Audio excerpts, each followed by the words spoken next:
দান করুন। নারায়ে তাকবীর, নারায়ে তাকবীর, আল্লাহু আকবার, নারায়ে তাকবীর। যদি এই আমিনাতে অবাঞ্ছিত হয়ে রই স্বাধীন এই জনপদে।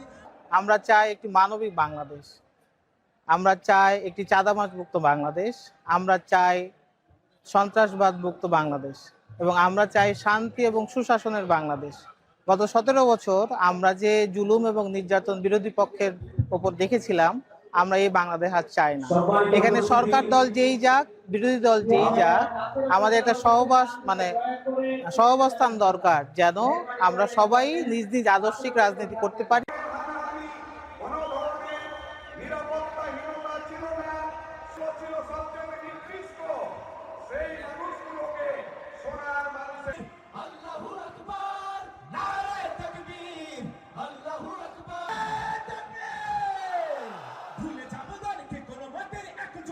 তাহলে একটা মানবিক বাংলাদেশ হবে, যেখানে ফাঁসিবাদ থাকবে না, যেখানে বৈষম্য থাকবে না, যেখানে মানবিক হচ্ছে সব জায়গাতে থাকবে, এমন একটি সরকার গঠন হবে। এক্ষেত্রে হচ্ছে কয়েকটা বিষয়কে খুবই জুলাইয়ের হচ্ছে আকাঙ্ক্ষাকে বাস্তবায়ন করা হবে এবং 54টি বছর যে নারীরা তাদের অধিকার পায়নি, এই নারীদের অধিকারকে হচ্ছে নিশ্চিত করা হবে। আর সর্বস্তরে নারী পুরুষ সবার কর্মসংস্থানের একটা নিরাপত্তা নিশ্চিত করা হবে।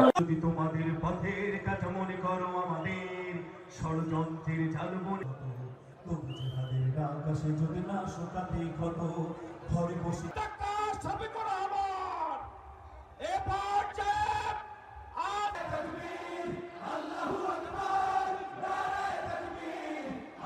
নির্বাচন আমরা দেখছি যে আমাদের চাঁপাইনবাবগঞ্জের যে প্রশাসন, তারা কিছুটা পক্ষপাতদুষ্ট আচরণ করছে আমাদের সাথে।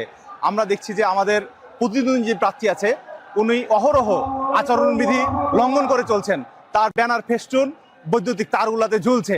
তিনি মাদক মামলার আসামি, বিভিন্ন সাজাপ্রাপ্ত আসামিদের সাথে নির্বাচনী প্রচারণা করছেন। কিন্তু দেখা যাচ্ছে যে আমাদের জামাত ইসলামীর প্রার্থী যিনি আছেন, তার বিভিন্ন অফিসে অভিযান চালানো হচ্ছে।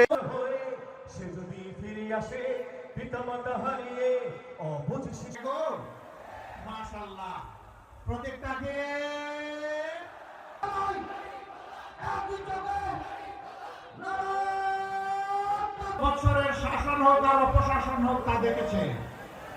ওইটা দেখতে দেখতে ক্লান্ত হয়ে পড়েছে। এখন বাংলাদেশের জনগণ পরিবর্তন চায়, পুরানা বন্দোবস্তের রাজনীতি আর দেখতে চায় না। জুলাই যুদ্ধের সেদিন রাস্তায় নেমে বলেছিল, উই ওয়ান্ট জাস্টিস। আমরা সর্বক্ষেত্রে ন্যায় বিচার চাই। তার মানে হলো ন্যায় বিচার নাই, সেই ন্যায় বিচার আমরা প্রতিষ্ঠা করতে চাই ইনশাআল্লাহ।